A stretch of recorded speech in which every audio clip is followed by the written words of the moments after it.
ഇപ്പോൾ മന്ത്രി OR കേളു തത്സമയം ടെലിഫോൺ ലൈനിൽ മീഡിയ വണ്ണുമായി ചേരുന്നുണ്ട്. മിനിസ്റ്റർ, ഇപ്പോൾ സമഗ്രമായ ഒരു പദ്ധതിയാണ് വിഭാവനം ചെയ്യുന്നത്. സർക്കാർ ഇനിയിപ്പോൾ പണമടക്കമുള്ള കാര്യങ്ങൾ കണ്ടെത്താനുള്ള കൂടുതൽ കാര്യങ്ങളിലേക്കൊക്കെ കടക്കേണ്ടതുണ്ട്. എങ്ങനെ കാണുന്നു? അതെ, നമ്മൾ ഈ കാര്യത്തിൽ കാലതാമസം ഉണ്ടായ കാര്യം നേരത്തെ പറഞ്ഞിരുന്നല്ലോ. നമ്മൾ ഏറ്റെടുക്കുന്ന ഭൂമി സംബന്ധിച്ച് ചില ഡിസ്പ്യൂട്ട് നേരത്തെ ഉള്ളത് കൊണ്ടാണ് നമുക്ക് താമസം നേരിട്ടത്. പക്ഷെ ഇപ്പൊ നമുക്ക് കോടതി ഒരു അനുകൂലമായിട്ടുള്ള ഒരു വിധി പ്രസ്താവിച്ചതിന്റെ അടിസ്ഥാനത്തിൽ ഗവൺമെന്റ് വളരെ വേഗത്തിൽ പോവുകയാണ്. ഇന്ന് നമ്മൾ ആ പദ്ധതിക്ക് വേണ്ടിയുള്ള അന്തിമ അംഗീകാരം ഇന്ന് ഗവൺമെന്റ് ക്യാബിനറ്റിന് കൊടുത്തു. അതിന്റെ അടിസ്ഥാനത്തിൽ വളരെ വേഗത്തിൽ നിർമ്മാണം പൂർത്തീകരിക്കുന്നതിന് വേണ്ടി തന്നെയാണ് തീരുമാനമെടുത്തത്.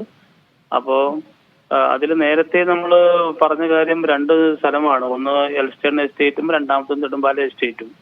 ആ രണ്ട് എസ്റ്റേറ്റില് നേരത്തെ പ്രഖ്യാപിച്ചതുപോലെ ഒരു ടൗൺഷിപ്പോട് കൂടിയിട്ട് ഉള്ള ഒരു പദ്ധതി തന്നെയാണ് നടപ്പാക്കുന്നത്. അതിൽ ഫണ്ടിന്റെ കാര്യം സംബന്ധിച്ച് ഇന്ന് നമ്മൾ ഇത്തരം കാര്യങ്ങൾ അവിടെ നിർമ്മിക്കുന്നതിന് വേണ്ടിയിട്ട് പല ഏജൻസികളും പല വ്യക്തികളും അതേപോലെ തന്നെ എല്ലാവരും രാഷ്ട്രീയ പാർട്ടികളും വിവിധ ഏജൻസികളൊക്കെ സഹായമായി നേരിട്ട് മുന്നോട്ട് വരികയും പല ഏജൻസികളും നമുക്ക് ഫണ്ട് റൈസ് ചെയ്തിട്ടുണ്ട്. ആ കാര്യങ്ങളൊക്കെ കൂട്ടി യോജിപ്പിച്ച് ഗവൺമെന്റിന്റെ ഫണ്ടോട് കൂടി ചേർത്തുകൊണ്ട് നമ്മൾ വേഗത്തിൽ തുടങ്ങാനാണ് നമ്മൾ ഇപ്പൊ തയ്യാറായിട്ടുള്ളത്. അതിനുവേണ്ടി തന്നെ ഒരു നോഡൽ ഓഫീസറെ നമ്മൾ കൃത്യമായി ചുമതല ഏൽപ്പിക്കുന്നു. അതിന് വേണ്ടിയിട്ടുള്ള വിവിധ സമിതികൾ നമ്മൾ ഇന്ന് കോൺസ്റ്റിറ്റ്യൂട്ട് ചെയ്ത് കഴിഞ്ഞു. അപ്പോൾ വളരെ വേഗം ഇതിന്റെ അടിസ്ഥാനത്തിൽ കാര്യങ്ങൾ മുന്നോട്ട് നീക്കാൻ വേണ്ടി കഴിയുമെന്നുള്ള പ്രതീക്ഷയാണ് ഉള്ളത്. ഈ സമയത്ത് നേരത്തെ വിമർശനാത്മകമായിട്ട് പല കോണുകളിൽ നിന്നും പലതരത്തിലുള്ള അഭിപ്രായങ്ങളും ഉണ്ടായിരുന്നു. പക്ഷേ ഈ അവസരത്തിൽ പറയാനുള്ളത് ഇനിയിപ്പോ എല്ലാവരും ഒറ്റക്കെട്ടായിട്ട് ഈ പദ്ധതിയായിട്ട് മുന്നോട്ട് പോകാൻ വേണ്ടിയിട്ട് ഗവൺമെന്റിനോട് ചേർന്ന് നിൽക്കണം എന്നുള്ളതാണ് ഈ അവസരത്തിൽ അഭ്യർത്ഥിക്കാനുള്ള ഒരു കാര്യം. മിനിസ്റ്റർ, അതോടൊപ്പം തന്നെ ഈ അതിതീവ്ര ദുരന്തമായി പ്രഖ്യാപിക്കുന്നതിൽ ഒരു കാലതാമസം വന്നിരുന്നു. അതുകൊണ്ട് തന്നെ നമുക്ക് ലഭിക്കേണ്ടിയിരുന്ന ചില ഫണ്ടുകളൊക്കെ ഒരുപക്ഷെ നമുക്ക് ലഭിക്കാത്ത ഒരു സാഹചര്യം ഉണ്ടായിരുന്നിരിക്കാം.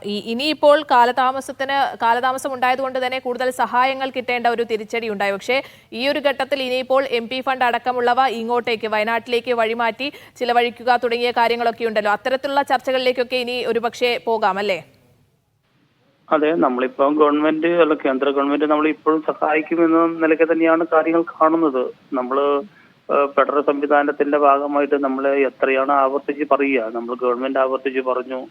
അതേപോലെ തന്നെ എല്ലാവരും തന്നെ കേരള ഗവൺമെന്റിനെ സഹായിക്കണം എന്ന് കേന്ദ്ര ഗവൺമെന്റിനോട് ആവർത്തിച്ച് നമ്മൾ പറയുന്നു. പക്ഷേ കേന്ദ്ര ഗവൺമെന്റ് ആ കാര്യം ഇപ്പോഴും പോസിറ്റീവായിട്ട് എടുത്തിട്ടില്ല. പക്ഷേ ഒരു ദുരന്തം തന്നെ എന്നൊക്കെ ഒരു പ്രഖ്യാപനം അവസാന നിമിഷം ഉണ്ടായി. അതൊരു ആശ്വാസം തന്നെയാണ്. പക്ഷെ ആ ഒരു പ്രഖ്യാപനം കൊണ്ട് മാത്രം കാര്യമില്ലല്ലോ.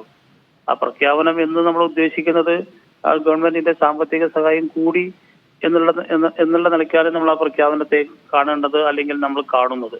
പക്ഷെ ഇപ്പം വെറും പ്രഖ്യാപനം മാത്രമായി സാമ്പത്തികമായിട്ട് സഹായിക്കില്ല എന്നുള്ള നിലപാട് കേന്ദ്ര ഗവൺമെന്റ് ഇപ്പോഴും എടുത്തിരിക്കുകയാണ്. അത് ഒരു ശരിയായിട്ടുള്ള നടപടിയല്ല. അത് തിരുത്തി ഗവൺമെന്റിനെ സഹായിക്കും കേന്ദ്രം എന്ന നിലയ്ക്ക് തന്നെയാണ് ഇപ്പോഴും കാണുന്നത്. പക്ഷെ നമ്മൾ മറ്റ് സന്നദ്ധ സംഘടനകളുടെയും അഭിലാഷാകാംക്ഷികളുടെ ഒക്കെ തന്നെ സഹായങ്ങൾ നമ്മൾ ഇപ്പോഴും റൈസ് ചെയ്യുന്നതിന് വേണ്ടി തന്നെയാണ് ഗവൺമെന്റ് ഉള്ളത്.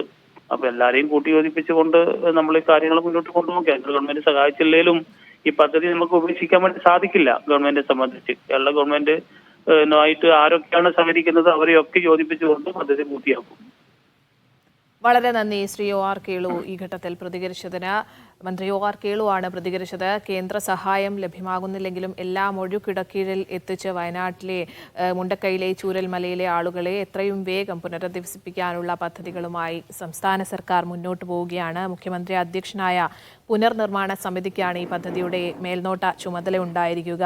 മുഖ്യമന്ത്രിയും പ്രതിപക്ഷ നേതാവും മന്ത്രിമാരും ഉൾപ്പെടെയുള്ള ഉപദേശക സമിതി അടക്കം രൂപീകരിച്ചായിരിക്കും പദ്ധതിയുടെ കാര്യങ്ങളൊക്കെ തന്നെ മുന്നോട്ട് കൊണ്ടുപോകുന്നത്. ഈ പുനരധിവാസത്തിൽ 5 ട്രൈബൽ കുടുംബങ്ങളും കൂടി ഉൾപ്പെടുന്നുണ്ട്.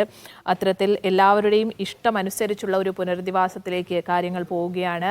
ഈ 5 മാസത്തിന് ശേഷം മുണ്ടക്കൈയിലെ ചൂരൽമലയിലെ ആളുകൾക്കൊരു പുതിയ പുനരധിവാസ പദ്ധതിയിലേക്ക് കാര്യങ്ങൾ പോകുന്നു. ഈ രണ്ട് ഘട്ടങ്ങളിലായി, അതായത് ആദ്യഘട്ടത്തിൽ വീട് നഷ്ടപ്പെട്ട ആളുകളും പിന്നീട് രണ്ടാമത്തെ പരിഗണന ഈ അവിടെ താമസിക്കാൻ കഴിയാത്ത നോ ഗോ സോണായിട്ടുള്ള, അവിടേക്ക് പോകാൻ കഴിയാത്ത ഇടങ്ങളിലുള്ള ആളുകളെ കൂടി പുനരധിവസിപ്പിക്കേണ്ടതുണ്ട്. രണ്ടും ഒരുമിച്ചാണ് നടപ്പിലാക്കുക. ഈ പരിഗണന 1, 2 എന്ന രീതിയിൽ നൽകുന്നുണ്ടെങ്കിലും രണ്ടും ഒരുമിച്ച് ഒറ്റഘട്ടമായിട്ടായിരിക്കും പുനരധിവാസം അടക്കം നടപ്പിലാക്കുക. ഇനിയിപ്പോൾ കേന്ദ്ര സഹായം ലഭിക്കാത്ത ഒരു സാഹചര്യം ഉള്ളതുകൊണ്ട് തന്നെ, ഈ അതിതീവ്ര ദുരന്തമായി പ്രഖ്യാപിക്കാൻ വൈകിയതുകൊണ്ട് തന്നെ പല കോണുകളിൽ നിന്നുള്ള സഹായമൊക്കെ തന്നെ ലഭിക്കാത്ത ഒരു സാഹചര്യം കൂടി ഉണ്ടായിരുന്നു.